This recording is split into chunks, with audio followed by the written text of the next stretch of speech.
I'm just fooling. Kid better watch his step. The Green awakens from his bed at an impasse at what game to review next. He notices while browsing Steam that a game called Hades has been getting a lot of praise.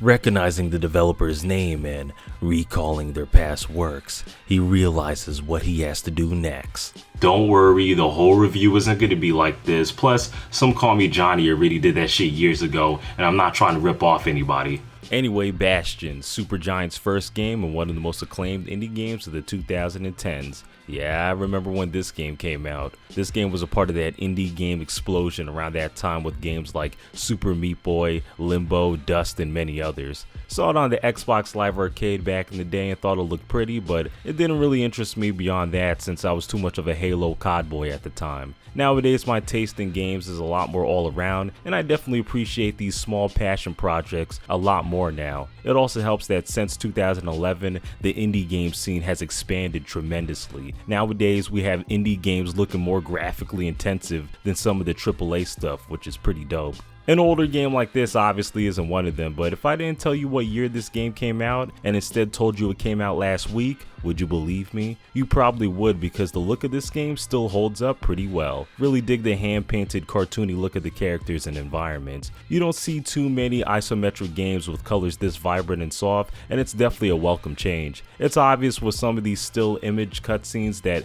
this game didn't have too much of a budget to work with, but it doesn't really matter since the art is so nicely drawn. I also thought it was cool how levels would literally form right in front of you as you go through it. Apparently this was both to forego a map and express beauty in the apocalypse. Well, I could definitely see the latter, but the former doesn't make much sense since the game is really linear. But before I get into the gameplay, I guess I should lay down a quick synopsis of this game's plot. So you awaken in this western post-apocalyptic fantasy world as a kid known as the Kid. He seeks refuge in a place called the Bastion, where you meet the narrator who explains that the land you dwell used to be a civilization called Solandia, but everything went to shit due to something called the Calamity. It's heavily implied that rebuilding the Bastion through gathering these cores will somehow restore Solandia, but you're kept in the dark for most of the game on how that works, so we'll get back to that later. For now, let's get some damn cores. So don't let the isometric view of this game fool you. This is way more of an action game than it is an RPG. Hell, it's practically a hack and slash with how you have to take on waves of enemies using a bunch of different types of weapons. It's nowhere near the depth of those type of games though, since there's no combos and only 2 button presses, one being a melee attack and the other a ranged weapon. Along with those, you can also block, counter, evade, and even do a special attack as a cherry on top. The combat isn't deep at all, but it still manages to be fun to play. It's fast-paced with a nice interplay with all the mechanics I mentioned before. The enemies do have a tendency to swarm, which will definitely keep players on their toes. However, this game really wasn't hard at all, with health being as abundant as fucking pennies. The only consistent deaths I had were in these reflection segments where you're fighting off waves of enemies in escalating difficulty. Wait, did he just... you know what? Never mind.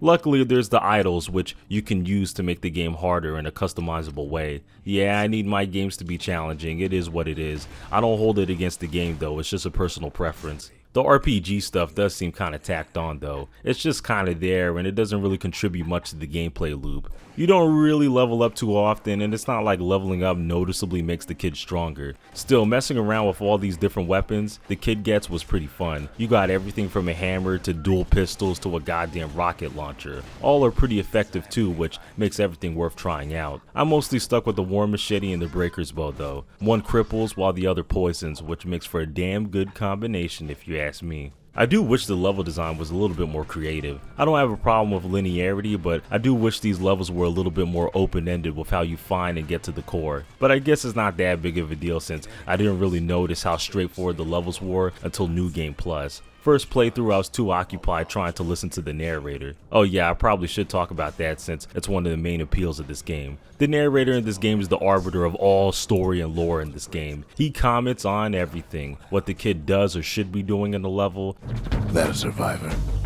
No ma'am, it's a gas fella, forced out from underground.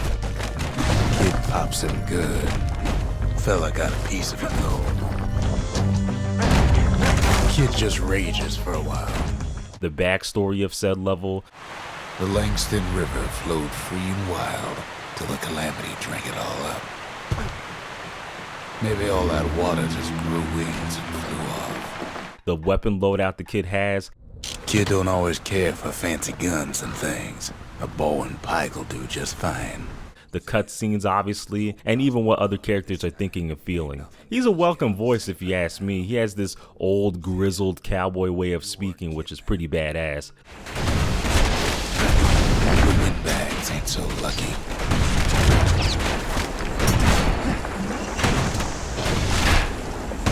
They've been left to freeze, or starve, or face the kid. Wham! Kid's ready for the windbags this time. Pretty creative way in trying to tell the story without stopping the gameplay, which I always appreciate. He makes a lot of otherwise straightforward levels worth going through as he slowly reveals what the hell is going on. The only problem is that sometimes you're so preoccupied with battle that you miss out on what he's saying. But yeah, Logan Cunningham definitely deserves some props for his role here. You know who also deserves some props? This guy, because the soundtrack in this game fucking slaps. How would I describe the music? Western, trip-hop, Indian folk? Yeah, I'll go with that. A lot of beautiful string melodies combined with these down-tempo drums and bluesy guitars. A chunk of the music sounds like something Beck would have made back in the day. It definitely fits the rugged Western but still whimsical fantasy aesthetic that the game was going for. A couple of joints I'm walking away with are In Case of Trouble, Bend the Breaker, and Terminal March.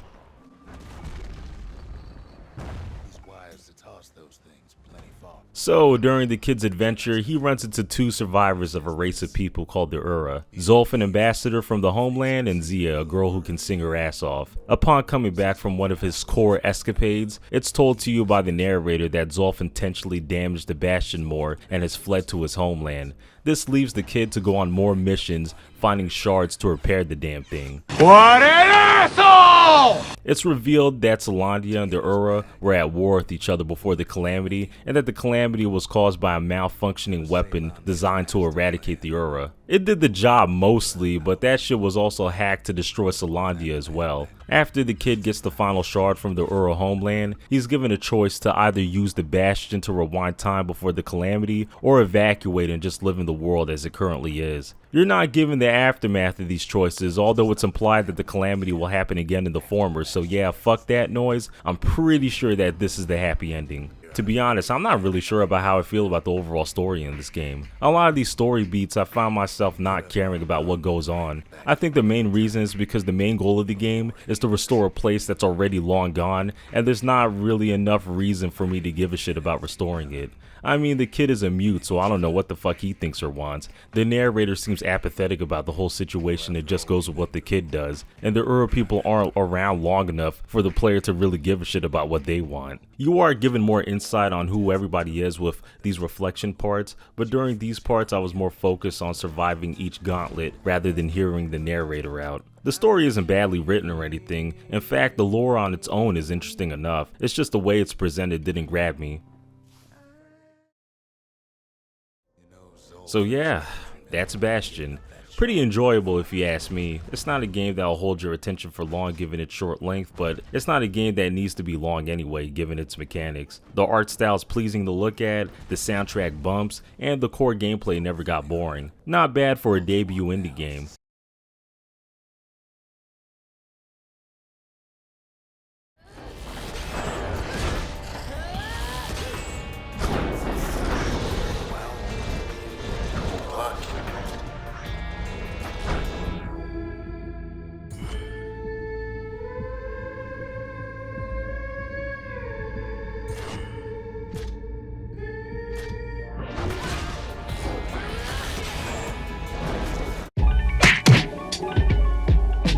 So usually when a game studio rakes in the big bucks off a new IP, the natural reaction from the studio is, another one. Might as well reuse all the assets and build upon what works, right? At least not for Supergiant Games. They said, fuck all that shit. We're gonna create some entirely new shit with the same people because we're just that talented. And yeah, the only thing that Transistor has in common with Bastion is that they're both isometric. Aside from that, these games couldn't be any more different. It's actually to the point where I don't know if I could recommend this game to those that really enjoyed Bastion. But we'll get into more details about that later in the video, especially when we talk about the gameplay.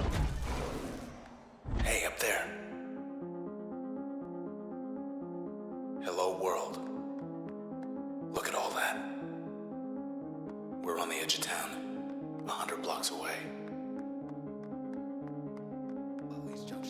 So you got a pretty redhead and a giant talking sword that looks like a goddamn computer chip. For those that haven't played this, you're probably wondering what the hell this game's about. Well, you play as Red, a former famous singer in the cybernetic city known as Cloudbank. The game opens with her mourning the death of an unknown man who's been stabbed by a giant sword known as the Transistor. Upon pulling the transistor from the man's corpse, it's apparent that the man's consciousness, along with Red's voice, has been absorbed inside it. They're confronted by a robot army known as the Process, where it's suspected that the man's death was caused by a group of people behind this army known as the Camerata. For the rest of the game, Red and the Transistor battle these robots while slowly uncovering the whereabouts of the Camerata, how the man died, and why Cloudbank is going to shit.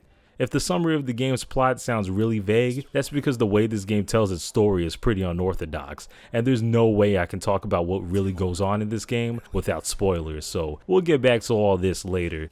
I'll tell you one thing, there definitely hasn't been a drop off in terms of art style. This game looks fucking gorgeous, man. Everything looks so slick and jazzy. Same artist from Bastion, Gen Z. That woman can draw, yo. Almost everywhere you walk in this game is a pretty overhead snapshot. Similar hand-painted art style from the former game Bastion, but with a much darker color palette. There's also more realistically proportioned characters, which match the more grim, dark cyberpunk aesthetic of the game. Cloudbank is definitely an interesting, foreboding looking city on the surface, but I would be lying if I said I didn't get numb to how it looked after a while. Of course, it wouldn't make sense to have a bunch of different locations in the game since the entire narrative takes place here, but some distinction between the different districts Red travels through would have been nice. Also, I'm not too impressed with the enemy designs here. I mean, is it just me or do the Process look like generic evil robots that you could find in any other cyberpunk fiction? In fact, a lot of them just look like more evil versions of those robots from Portal. Anyway, these latter points are mostly just nitpicks.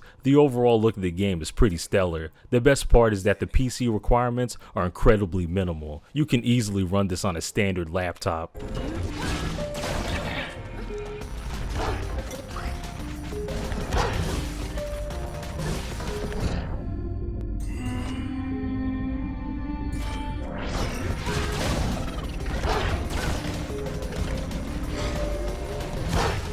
So you're probably looking at this and wondering, what even is this gameplay? An action game, a tactical RPG, a turn-based tactics game? And the answer to that is yes. Think Bastion with less real-time mechanics, seasoned with some XCOM and Baldur's Gate. Sounds really weird, right? Well, it feels as awkward to play as it sounds. So how it works is that battles are generally real time with these turns that you have to wait for in order to access the planning mode. While you're in planning mode, you got this action bar at the top where you schedule a limited amount of moves that Red can execute in rapid succession. Once these attacks get executed, it's back to the real time where you gotta wait for your turn again. Red has a bunch of abilities to lay the smackdown at enemies in real time, but make no mistake about it, you're going to be spending most of your time dealing with enemies in this planning mode since Red is way too fragile in the fray of things. The real-time combat is incredibly stiff, with slow movement and abilities not flowing into each other like other action games. Not to mention, there's like no defensive options that Red has in her arsenal. You can't block, you can't evade, shit, you can't even heal until late game. The best you have is this drawn ability, which looks like a great evade tool, but the noticeable delay after each use isn't very helpful when the game introduces these fucking dogs and floating head enemies that are able to track you. Most fights you're going to be running from cover to cover, desperately waiting for the planning mode to cool down so you can actually do shit. Kind of makes you wonder why they even bother making this game real time. The advantage of freezing time and taking as long as you want to plan out your moves is too great. I'm pretty sure that you're still supposed to think strategically too, considering all the different combinations of moves that you can go into battle with. So all of Red's powers, which are called functions, can either be used straight up, equipped onto another ability for a passive effect, or equipped onto an upgrade slot for an alternate effect. They obviously want you to experiment with different combinations since when you die, you don't actually die, but instead have one of your functions taken away until you reach a checkpoint. I can see what they were trying to do here, and while I like the variety of options presented, I can't really say I found most of these functions very practical. Maybe I was doing something wrong, but I only found 4 functions to be reliable in this game. As useless as jaunt can be at times, it's still your only way to get around quickly, so that's a must equip. Crash makes subsequent attacks a lot more powerful, which is necessary to use later on when enemies become damage sponges. Breach is the only attack that does a good amount of damage, and Tap is healing, so both of these have to stay in the rotation. Everything else was frankly whatever. I get experimenting with different abilities, but what's the point if they either suck or aren't that fun to use? Honestly, I didn't really feel any sense of progression in this game either. Much of the game looks the same, which adds to it, but leveling up always felt hollow since there's no noticeable difference in Red's strength early to late game. Also, this is kind of a side tangent, but are you supposed to play this game with a mouse and keyboard or a controller? I tried both out, and moving around generally feels better on a controller, but there's some precise attack lineups that I swear can only be done with a mouse. As you can probably tell, the combat in this game never quite clicked for me. I get trying to innovate, but man, all of these different mechanics just never came together smoothly. It's like they were trying to create an adventure game, and halfway through development they were like, oh fuck, we need some combat. Everything was all cool early on when enemies died in 2 hits. It becomes quite the slog later on when you fight a gang of these assholes that take 7 hits to knock down. The lack of defense and mobility I mentioned early on also contributes to that feeling. I would have rather this just been a straight up turn-based game since the customization is so good. Being so passive when it's not your turn really isn't fun. Also, can anyone tell me what was the deal with this beach area? You come here for challenge missions, but there's practically nothing to show for it. Oh, whoop-de-doo, you get a fucking song that you can only listen to in this specific area. You don't even get much in terms of XP considering how long some of these are. I swear a third of my game time was dedicated just to this area alone. I wish someone would have told me that I didn't have to do these because I was more than ready to go back to the main game after each trial. You know, they may have missed with the combat, but I'll still tell you what's of top tier quality from Bastion. The goddamn soundtrack. Yeah, D-Corp killed it again. The music this time around is electronic post-rock that draws a lot from industrial and jazz. Lots of slow tempo, echoey guitar tones, wonky drums and synths, and ethereal sounding strings and pianos. Very slick, very relaxing, well textured, but also kind of unsettling, matching the mysterious vibe of Cloudbank. The tracks with Ashley Barrett singing are instant goosebumps, let me tell you. If you dig bands like Radiohead, Massive Attack, or even Sigur Rós, then you'll dig the music. I definitely did, which is why it's all the more irritating when they decide to filter it out whenever you go into the planning mode. Dug in their heels this time.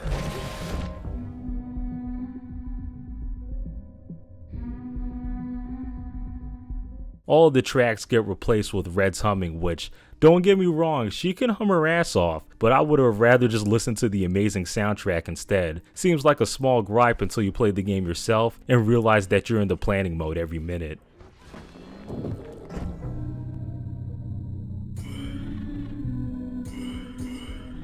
So as Red makes her way through the Goldwalk district, she encounters one of her former friends and one of the Camerata, Sybil, who's been transformed into one of the process. Red kicks her ass and it's revealed that Sybil actually had the hots for Red and that she was the one that arranged the attack on the dead man who's now the Transistor. By absorbing her consciousness, it gives Red the location of the other Camerata members, 2 being the Kendrils who reside in the high-rise district. Through messages, they seem to be pretty apologetic for the whole ordeal, as it's also revealed that the process is no longer under their control. After fighting some gigantic process called the Spine, who makes the Transistor drunk for some reason, Red finds that both of the Kendrils have committed suicide. This leaves the last member, Royce Brackett, who's apparently fucked off to the heavily processed district of Fairview. Red fights her way over there, with Royce informing her that the only way to save the city is to plug the Transistor into something called the Cradle, which controls the process. She does this, and it did the job. However, both Red and Royce have been sucked into the Transistor's virtual realm, with only one of them being able to go back to the real world. So the final battle is a Transistor versus Transistor duel,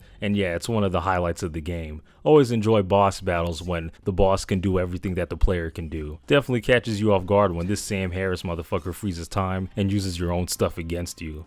Anyway, after kicking his ass and leaving him screwed forever, Red restores Cloudbank back to normal and comes across the body of the Transistor, who at this point we know is Red's lover. Red sits beside the body and impales herself with the Transistor, killing herself.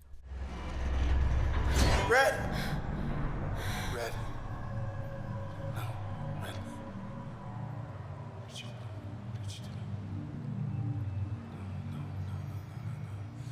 do? However, it's not that grim since it's shown that Red and her lover are now reunited in the Transistor's virtual world. So once I mostly knew what was going on in this game, I did start to enjoy the narrative, but you see, that's only when I knew what was going on, which only happened after I read more into the game's lore after it was over. In game, it's pretty hard to follow what the hell is going on. The actual story is pretty straightforward, but the way that the game tells it to the player is unnecessarily cryptic. This is one of those games that really wants you to read all the logs of the different characters and events. Far from my preferred way in digesting a game story, but whatever. I read most of them to try to get a better understanding, only to realize that most of these logs don't tell you shit and a lot of information is being withheld for some reason. I guess to keep this allure of mystery. It works in the beginning, but it becomes quite annoying later on when you're facing off against some of the camarada without any emotional buildup. Once again, Logan Cunningham plays the narrator, this time as the Transistor. Just like the narrator in Bastion,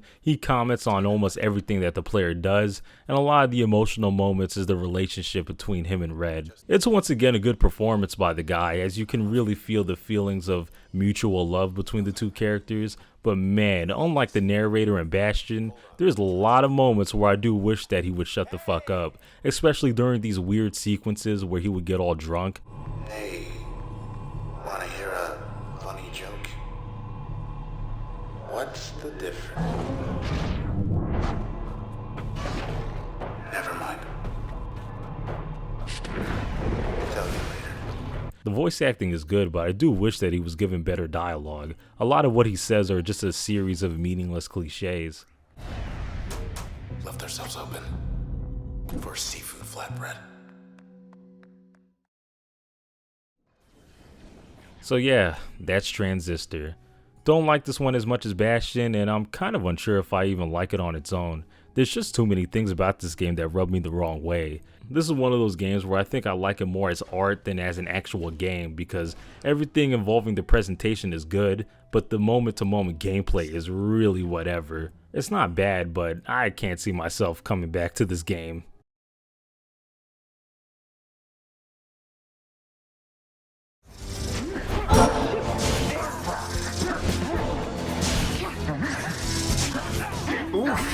Fuck out of here, boy. Get that weak shit out of here. And there it is. Last. So Pyre is Supergiant's third game and the least known in their catalog. Kinda makes me wonder why. Did this game not get marketed as much? Was the word of mouth of its quality not there this time? Did people hear party-based sports game and immediately pieced out? After playing it myself, I can kinda see why. It combines and draws from genres that don't exactly come together too often, if not ever. Yeah, I'm not fooling you with the title. This game's a basketball game. It's also an RPG. And a visual novel? Yeah, this game is built different. It's like Transistor in that respect with how left field it is, although I found the hybrid gameplay to not be as awkward this time around. We'll get into that later though. For now, welcome to the Downside, a place where a country called the Commonwealth banishes its criminals for all eternity. You play as an exiled, unnamed woman who's found struggling through a wasteland before being taken in by three masked figures. Hedwin, a human nomad that's way too nice, Ruki, the talking dog that has a mustache for some reason, and Jodariel, a big demon who always looks like she wants to catch a fade. You stumble upon a book that reveals a sacred ritual game called The Rites that takes place all across the Downside at certain times. Participating in these rites is apparently a way to get out of the Downside, and the reason this band of misfits brought you on board is due to your ability to read the stars and know where the next rite is taking place. So now you're dubbed the Reader, rolling with this team called the Nightwings, participating in these rites, traveling all across the Downside, and recruiting new members for the cause. All in all, this game is essentially play for your freedom.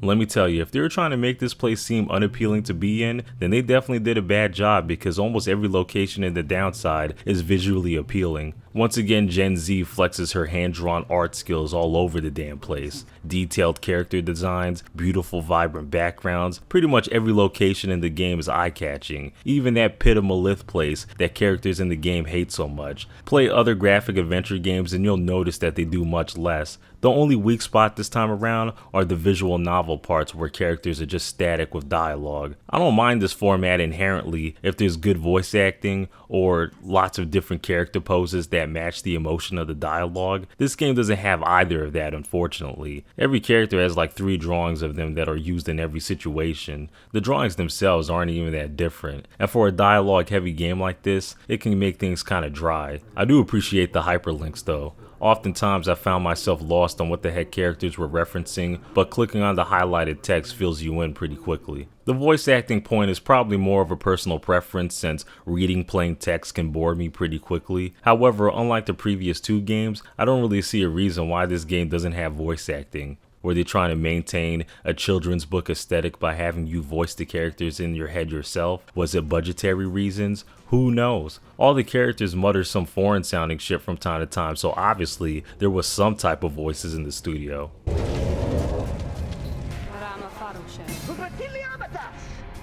Speaking of which, Logan Cunningham once again is the main voice you're going to be hearing in this game as the rights announcer.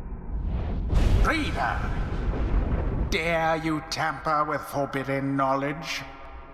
So soon after your sentence into exile. 'Tis true what the book says. You can be free again. Perhaps not you yourself, but someone worthy of the privilege. You witness now the path toward salvation. You witness the rights. Jesus Christ, how many voices can this man do? I didn't even know it was him until the credits. At this point, I should probably just assume that he's gonna have a main role in all of their games. Same with Darren Korb, who yes, once again, provides a bomb-ass soundtrack that perfectly matches the game's world and tone. This is probably his most eclectic work yet. The range of genres on this thing is pretty damn wide. Indie folk, prog rock, chamber pop, there's even some dope-ass hip-hop beats on here.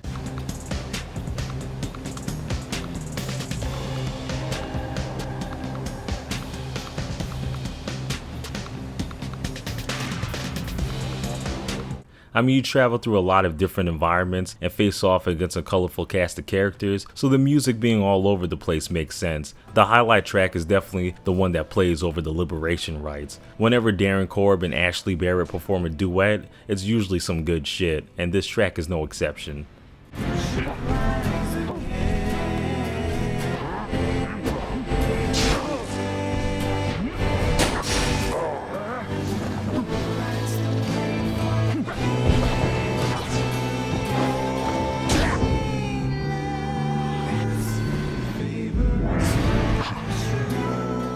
So let's address the elephant in the room. Yes, this is a sports game, something Supergiant Games was really hush-hush about prior to release for some reason. The rights are the main form of gameplay here, and how it works is that it's a 3-on-3 contest where you have this orb in the middle that you have to put into the enemy team's Pyre. Each time you do, it does damage to the Pyre, making it smaller. The goal of the game is to reduce the enemy teams to 0 while also trying to defend your own. So yeah, basketball. Score in their hoop, don't let them score in yours. There are some key differences though. For one, whenever one of your people score, they get banished until someone else scores again.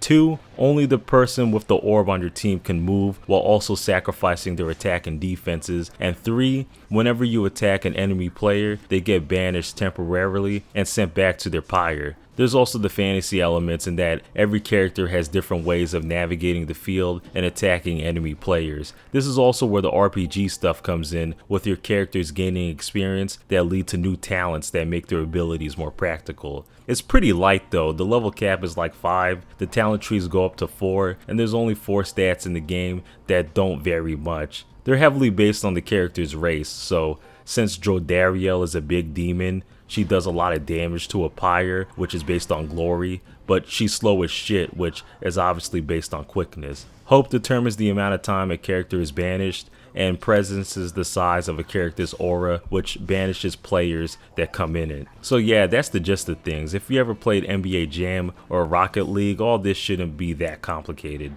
I understand the disappointment and not getting a proper RPG, but I'm actually glad that they kept that stuff to a minimal. This is very much about getting familiar with each character's movesets and reacting to them. Not being able to control all your characters at once feels awkward at first, since in actual basketball, your teammates move without the ball, but eventually you get used to it. It actually forces you to think a little bit more strategically on which characters to bring forth to score or to keep around your Pyre for defense. I found every character in this game to be surprisingly fun to use, was drawn to the more speedy characters like Faye and Headwind in the beginning, until I realized how much of a beast characters like Volfred are. Let me tell you, his sapling ability thing saved me in the clutch more times than I can count. Also, the flying characters are just straight hacks. Everyone's kit is practical though, which is double important considering that you're going to be losing a bunch of them throughout the second half of the game. And no, I don't mean death, but instead these liberation rites that take place every other game. These matches, upon winning them, free one of your teammates from the downside, which means they can't be used in the rites anymore.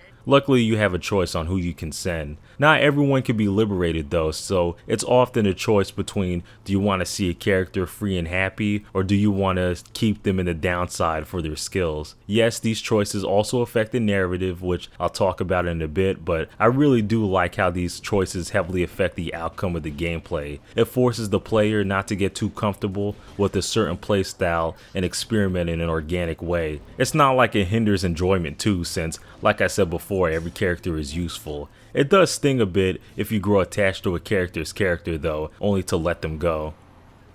But yeah, going back to the rights, they're fun. If you play on the higher difficulties. Don't let this game fool you. The normal mode is actually the easy mode, because it is way too easy to roll past the enemy team into their Pyre, especially with the flying characters. For whatever reason, the AI doesn't know how to deal with them. I turned on this Titan Star halfway through my gameplay, which raises the difficulty. Tried rolling up to the enemy team's Pyre this time, and it played out like... The behavior of the AI is night and day when you turn up the difficulty. They actually fucking try. They'll constantly try to banish you, they'll bring up all three of their players to score, they'll dodge everything you throw at them. They even do some strats where they'll throw you the orb knowing that you can't attack with it, kill you, and then take the orb. They become straight bullies, which forces you to think about how you're going to score on them. And yeah, it makes the game a lot more fun and interesting. Games become a fast-paced tug-of-war rather than the one-sided boring blowouts on normal. I'm convinced that all the people that said that the rights were too repetitive were probably playing on normal, which is where they fucked up. So yeah, if you haven't played this game before, play on heightened. It's where all the fun is at. When the stars align, the rights shall come to bear.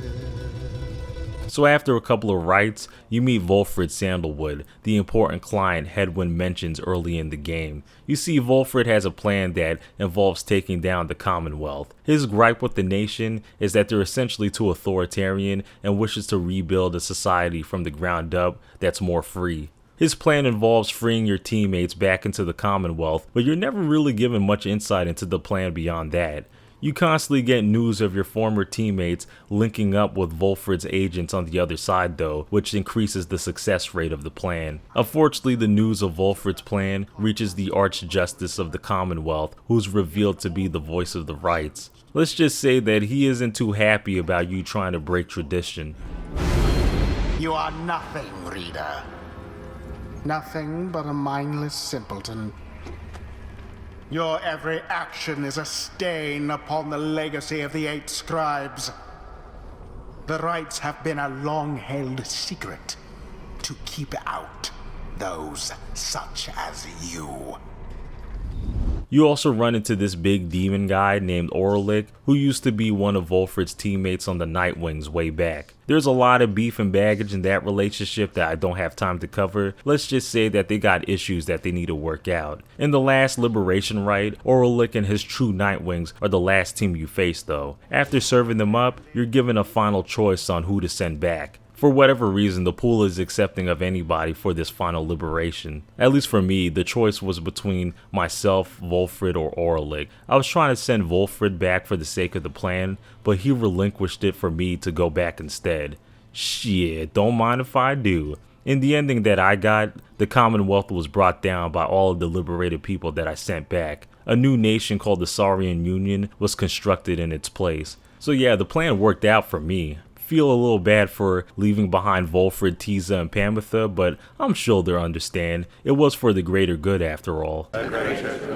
But yeah, you'll notice that I said my ending, because holy hell, there's a lot of different possible endings that you can get depending on who you send back. I'm not just talking about the overarching story, but each individual character too. Every character gets an epilogue that changes depending on the decisions that you make throughout the game. The alternate endings aren't some quickly written up bullshit that doesn't make sense either. Each ending every character gets, you can totally see happening. Shit man, they didn't even have to make it that deep, but I'm glad they did. Adds another layer of replayability of an already good game. The game really takes its time in getting you comfortable and attached to your teammates. It's pretty slow in the beginning, and the wall of text can be off-putting, but I think it was necessary to get you to care about the cause later on. Every character's personalities are for the most part one note, but I didn't really mind since they're all pretty likable. Not to mention there's a surprising amount of detail in every character's backstory and motivations. Lots of long-standing histories between the characters that really come through in the dialogue. Not just on the team either, but with the other teams too who you face a handful of times. There's always someone on your team that has some beef with the other team that gets fleshed out with each match. I thought it was pretty dope. It makes the rematches not as stale as they should be. Not to mention that the other teams are always having matches in the background that sometimes raise or lower their standings. So yeah, the world of this game is surprisingly really fleshed out. There's a lot of damn lore that the characters reference from time to time. Luckily, most of it is easy to understand. The parallels between the 8 scribes creating Commonwealth and your 8 exiles creating the Saurian Union doesn't take a fucking English degree to notice. If you ever feel lost in that stuff, the game even takes the liberty of putting a whole damn Bible in the middle of the wagon for the player to read at any time. Apparently the whole theme of the game is supposed to be about the nature of facing defeat and dealing with the consequences of it. I believe him, but unfortunately for me, that theme kinda rang hollow since my team went undefeated and never had to mourn over a loss. My own interpretation is that this game is about freedom and defining your own sense of it. When you're done with the campaign, there's also a versus mode where you can set up right matches against a buddy. Not only is every character and team available, but you can choose whatever talent you want with all the trinkets you picked up in the campaign. It seems like this would be fun with friends, but people don't come over my place like that, so I would have no way of knowing. Would have been sweet if this game had online matchmaking. Would have been more than happy to dunk on fools online. Absolution. So yeah, that's Pyre. Thoroughly enjoyed my time with this one. It's easily my favorite Supergiant game so far. The rich world, colorful cast of characters, and high stakes basketball are definitely more my speed. I highly recommend this game, although I don't know who I would recommend it to since it's not really like anything else.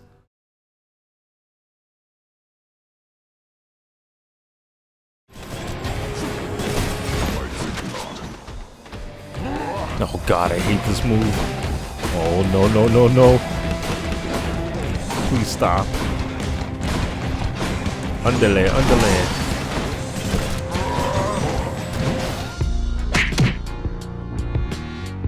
I knew that this was a lot of people's favorite game of last year, but damn, 4th highest rated on Steam? I mean, I guess I can't be too surprised considering that Steam audiences really do like their roguelikes. What I wasn't expecting was the amount of mainstream attention that this game got. We're talking about an indie game, a roguelike nonetheless, receiving the same awards and nominations as blockbusters such as The Last of Us and Final Fantasy.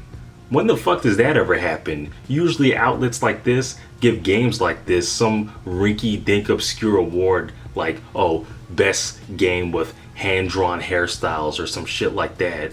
I'm glad that a game like this is receiving the attention it deserves though. After playing Supergiant's other games, I can definitely see why this is the one that's put them on the map. For one, there's an air of coolness about this one that their other games don't have.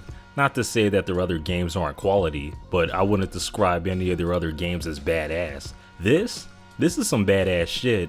I mean, just look at how fast paced and frantic this gameplay is in comparison to something like Transistor or Pyre. The folks at Supergiant Games themselves have described their games as reactions to their previous games, and that's never been more apparent than with this game. Unlike Pyre, where folks didn't know what the heck to make of it prior to release, we knew that this game was going to be some good shit since it was released in early access a year prior. But anyway, for those that haven't heard about this game, you're probably wondering what it's about. Well, you play as Zagreus, son of Hades who's trying to escape the underworld. Why is he trying to escape? Well, it's first implied that he's trying to reach Mount Olympus to live with the other gods, but the actual reason is much more personal, which gets into spoilers. For now, just know that Pops isn't too happy about him leaving and puts a bunch of peoples and obstacles in his way to stop him. Luckily for Zag, he's aided not only by the Olympian gods who send him special abilities, but also various underworld residents who want to see him succeed in his quest. Big one, huh?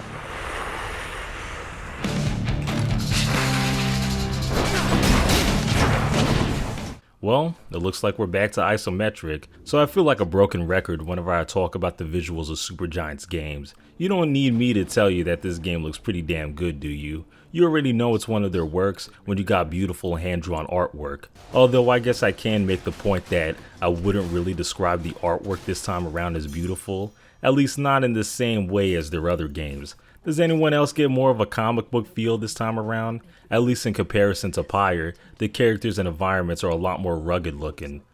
I'm not an artist myself, so forgive me if I sound like a dumbass describing this stuff. All I'm saying is that it's not as clean cut and polished. It makes sense though. I mean, this game does take place in hell. The amount of detail is definitely not lost though, let me tell you. Practically every chamber you traverse in this game has a lot going on. Something you won't notice at first, since the combat demands so much of your attention, but when you actually stop and look around, you're like, yeah, there was a lot of work put into this. It's actually hard to believe that some of this is randomly generated. The thing that reminds me of comic books the most though, are all the character designs. All the dudes are muscle bound, and all the women look very regal. I mean, it makes sense considering Greek mythology. They are supposed to be physically perfect specimens after all. It also probably plays into the memes of this game being a bisexual's paradise since all the characters are attractive, except for Orpheus who looks like he does meth. Not the most original designs or interpretations of the Greek gods, except for maybe Athena literally being black, but they work, they're charming.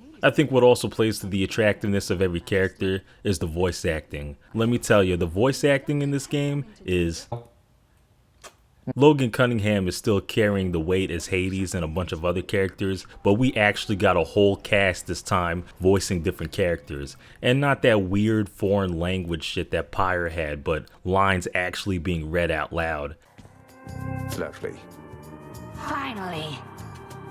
You know what I like about you? The way you bleed.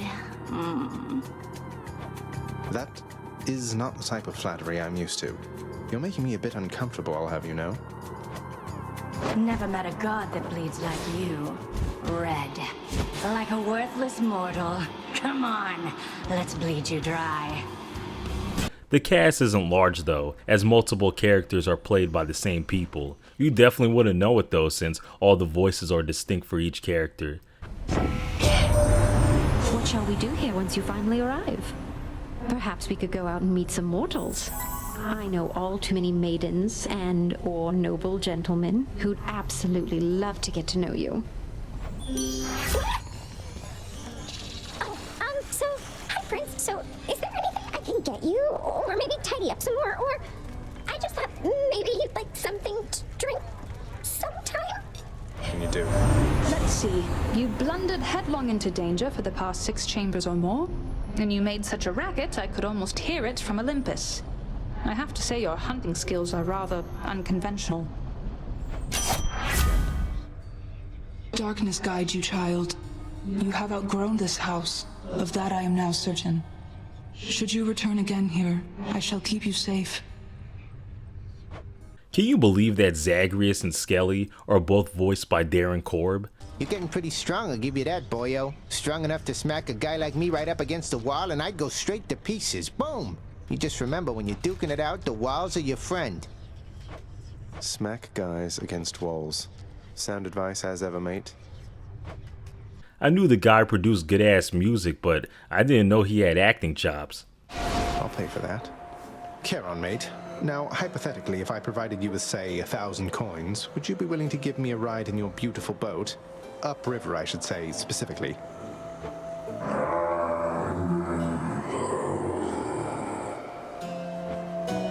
I had to ask.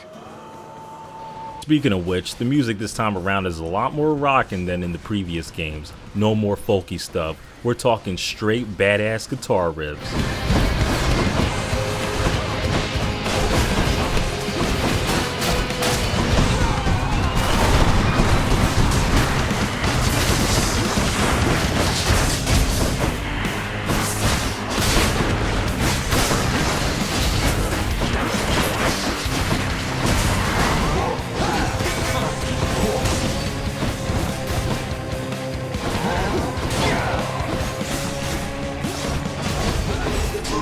It matches the high octane action. For the more slowed down moments, there's usually some light bard instruments because, you know, ancient Greece. The music is good and fits the game, but I would be lying if I said that it was all that memorable this time around. Usually for Supergiant Games, the music does a lot of the emotional heavy lifting, but for this game, it's a lot more complimentary of what the player is doing. No grand duets, not too many poignant ballads this time around. The music is definitely more video gamey, which is not a bad thing, just nothing too noteworthy.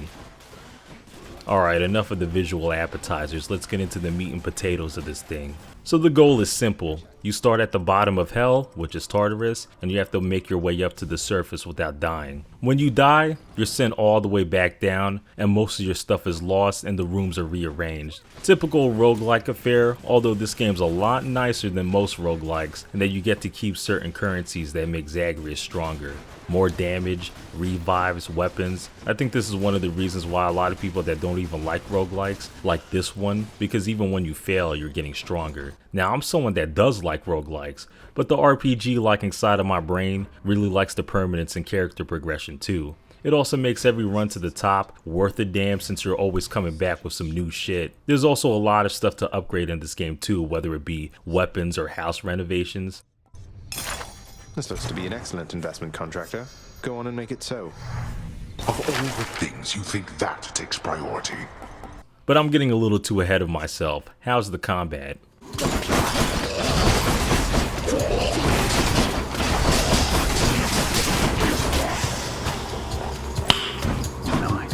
Well, it's definitely flashy. So flashy that sometimes I can't even tell what the enemies are about to do. Doesn't take long for Zagreus to do all this stuff you see on screen. He is well equipped to deal with the minions of Hades. The movement and combat is typical hack and slash affair. You got a quick attack, a heavy attack, a cast, which is a range ability, a dash. Simple moveset, but damn does it all feel good. The animations are quick and snappy. All the moves flow into each other really smoothly. Even without the god power-ups, Zagreus is an absolute unit. With the god power-ups, which are called boons, you can wipe out entire rooms in seconds. Boons improve the core moves of Zagreus by adding an effect to them. So if you run into Zeus, he gives you the choice to add a lightning effect to your dash, attack, special, or what have you. Each god has their own set of effects that they can give you. Also, you can have different boon types for each move. This means that there's a lot of different builds that you can wind up with in each run. Ares Doom attack with Poseidon's special, why not? Demeter's freeze cast with Athena's deflect dash, knock yourself out. They're all pretty fun to whip ass with too, which is important since you don't have a choice of which one you get since it's random. They're not equal in practicality though. There's definitely boons that you will love more than others. Divine Dash is one of those boons where you'll be like whenever you see one since it comes through in the clutch so hard. It deflects all attacks when you dash, and this is a really dash heavy game, so you could probably put 2 and 2 together. Never found much use out of Aphrodite's weak effect boons. I'm sure they're useful for somebody out there though. Point is, there's a lot of different ways that you can lay the smackdown on enemies, and that's not even getting into all the different weapons that Zagreus slowly unlocks throughout the game. Feeling like this sword is too generic? Well, become the Underworld Captain America and use a shield. Is throwing a frisbee not your thing?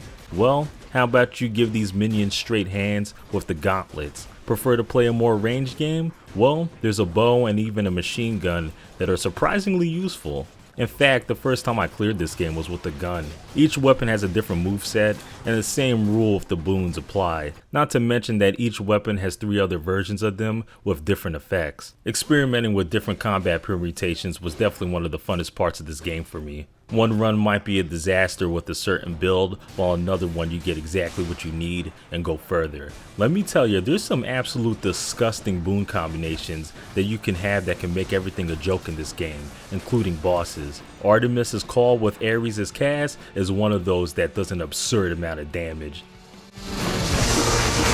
Optimus! They are as good as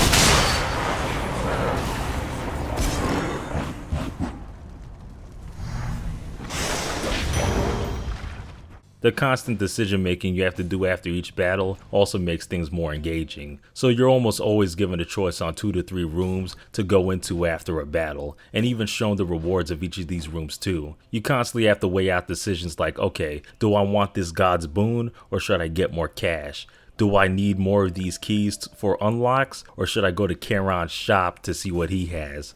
Should I upgrade a boon I already have or increase my health? These sound minor, but they're decisions that you're making after every fight, and it definitely adds up. Daedalus Hammer is an automatic choice though. Same with Patroclus in Elysium. Him replenishing your revives is a run saver, let me tell you.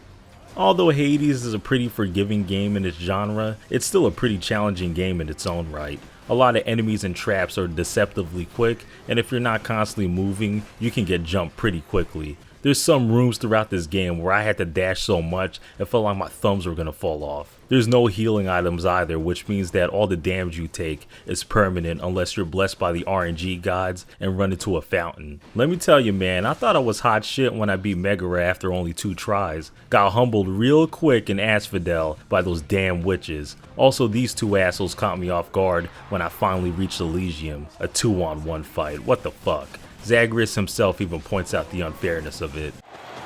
These 2. So, the Fiend returns to challenge us again, Asterius, despite having experienced such a thorough thrashing by us last time. You know full well that wasn't a fair fight. Face me yourself and we'll see how you fare. Silence, you monster! I'll hear no more such wicked lies, half-truths, or quarter-truths. You, however, soon shall hear my blessed spear. Specifically, the sound it makes whilst sliding into your exposed midsection. Defend yourself! They ain't shit to me now though. I now beat them reliably every run.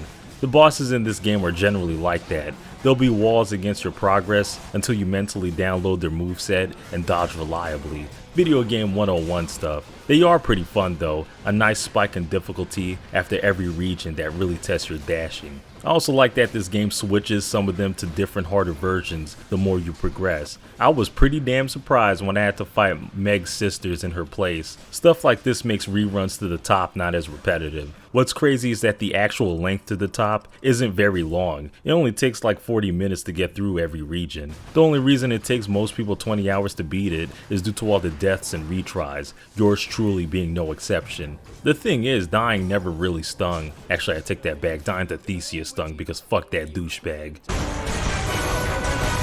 But no, generally speaking, this is one of those games where I found myself constantly saying, "Aight, one more time." Next thing you know, hours have passed by, and I've said that about 8 times already. Chipping away to the top is just addicting, man. The combat is super satisfying, the randomness of the skills and routes keeps things fresh, the plot always moving forward in between deaths. Oh yeah, we still have a story and characters to talk about, don't we?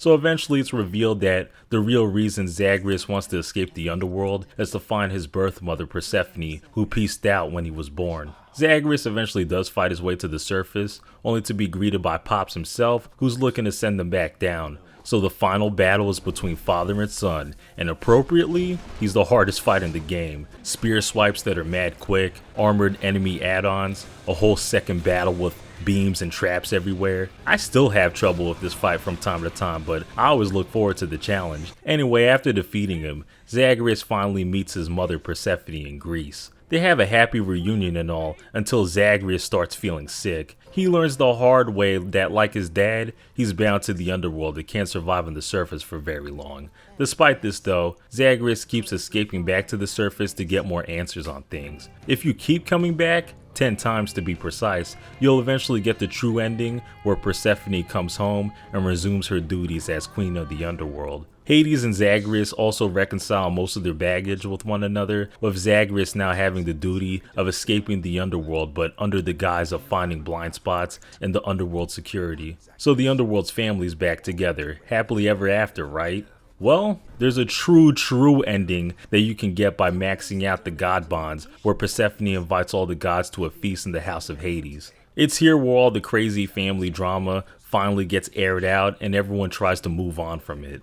Now it's happily ever after, although the game doesn't end and you can still keep making runs to the top if you want to. Man, I really like the cast of characters in this game. You really get to know and feel each of them with all the exchanges of dialogue that they packed into this game. And man, did they pack a lot of dialogue in this game. Greg Casavan must have written a dictionary's worth of dialogue here, because I'm 40 runs in and I'm still getting brand new conversations. Not just with the main characters either, but with a bunch of side characters too. Something I've always liked about Supergiant Games is that they let the player know that their actions are being noticed. So like Bastion and Transistor had narrators that commented on many of your actions. Pyre had the announcer who would remark on how well you're doing in a game. Hades has a bunch of characters that remark on, well, everything. Characters will mention what weapons and boons you're using, other characters you've met, how far you've made it in your last run, whether or not you beat them last time. I knew the dialogue in this game wasn't going to be some typical bullshit when Megara said this to me after I continuously died in Asphodel. Even if you manage to get past me, there's no getting out of Asphodel. You saw what it was like. You really want to go back there? It's not a matter of want. The way out is there, in that direction, past the River of Flame. You're more stubborn than your father. I never thought that such a thing was possible. Things even get kind of meta when she mentions that the only reason Zagreus is beating her is because he's leveling himself up. Zagreus. Good. I wanted to tell you something. Your victories against me, they don't count for anything. Sounds like you've been giving this a lot of thought there, Meg. How do you figure? Nyx's mirror. You couldn't possibly beat me without its help. Or hers. I'm not competing with you, Meg. I'm trying to get past you. To the surface. Call it what you want. You're doing what you have to do. I understand. But you are not stronger than me. You just have more help. Nothing wrong with having help. Speaking of Zagreus, he's definitely one of the most likable video game protagonists in a while. Despite his badass appearance, he's pretty antithetical to the usual hero type. He's really soft-spoken, really polite, obviously determined, but goes about everything nonchalantly. He's both god and royalty, but he doesn't really give a shit about either of these things. He also goes both ways. His character bounces off the other characters really nicely. A lot of the best interactions in the game are definitely between him and his father. Pretty much every conversation, they're just throwing shade at each other, and it's hilarious. I see you've decided to come home. Changed your mind yet? Or looking for more pain and suffering? More pain and suffering for sure. After all, you taught me to appreciate the finer things. You keep telling yourself that, boy. But mark you my words, sooner or later this life that you have chosen for yourself shall teach you I was right. Good talk. Good talk. Why, I can scarce believe my eyes. Is that you, boy? Cerberus, look who it is. He's back. Cerberus looks mournfully toward the prince. No need to drag the dog into this, father. Anything you say to me, you say in front of Cerberus. You might even learn a thing or two from him of listening and of obedience. You know, father, I must say ransacking your domain beats having to toil endlessly in the administrative chamber. Far less painful, really. Come. Is that your way of asking me for your old job back, boy? You were a scourge upon every administrative duty to which you were assigned. Yes, please, Father, give me back my old wretched job, won't you? Privileges are earned, not begged for, boy.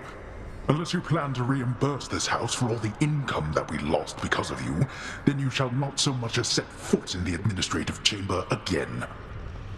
Their dynamic is like that of a busy CEO dad trying to get his lazy, privileged son to inherit the family business, but the son wants to become a musician instead. It's clearly dysfunctional, but the game's never melodramatic about it, which I like. In fact, now that I think about it, this whole game is about a dysfunctional family trying to reconcile their differences.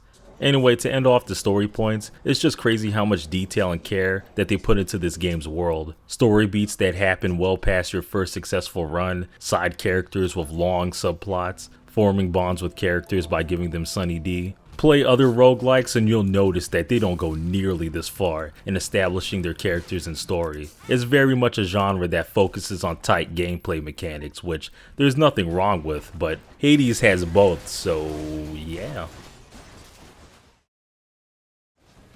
So yeah, that's Hades. Had more to say about this game than I thought, but I guess that's what happens when a game does so many things well. Yeah, I'm definitely going to be coming back to this one in the future. It's one of those games that just oozes replay value.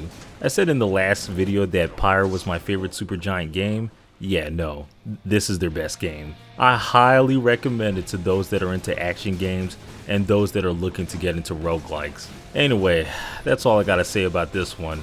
Finally out of the Supergiant arc so I can finally start reviewing other stuff. Until next time.